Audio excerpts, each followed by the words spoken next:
ప్రభు అయిన యేసుక్రీస్తు నామములో మీకు అందరికి వందనాలు. ఈ దినం స్వీయ నియంత్రణ గురించి మనం నేర్చుకుందాం.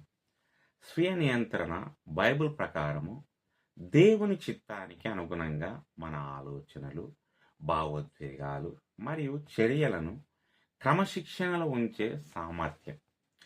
లేఖనాల సూచనలతో ఇక్కడ 4 ముఖ్యాంశాలు ఉన్నాయి.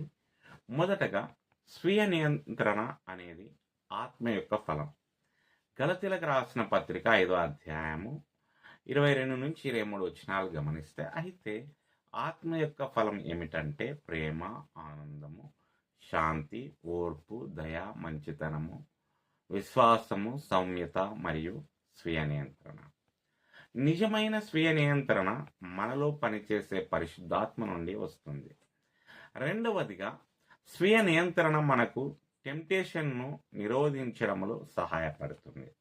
1 కొరింథీ 10వ అధ్యాయం 13వ వచనంలో మనం గమనించవచ్చు, మానవ జాతికి సాధారణమైనది తప్ప మరే ప్రలోభం మిమ్మల్ని అధిగమించలేదు.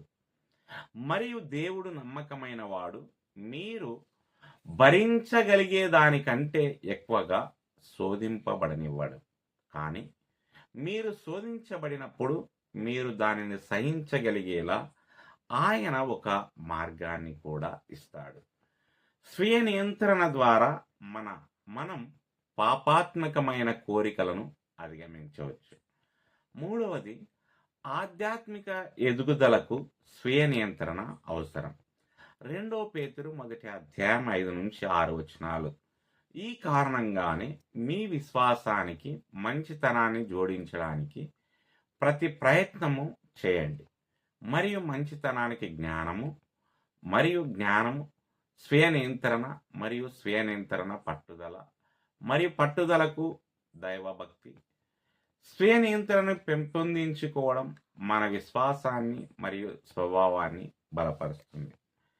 4వదిగా, స్వీయ నియంత్రణ పాపంపై విజయానికి దారితీస్తుంది.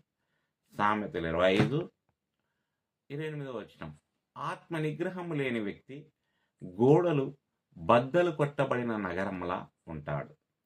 స్వీయ నియంత్రణ లేకుండా మనం పాపము మరియు నాశనానికి గురవుతాము. దేవుడు ఈ మాటలను దీవించి ఆశీర్వదించుగాక. ఆమేన్.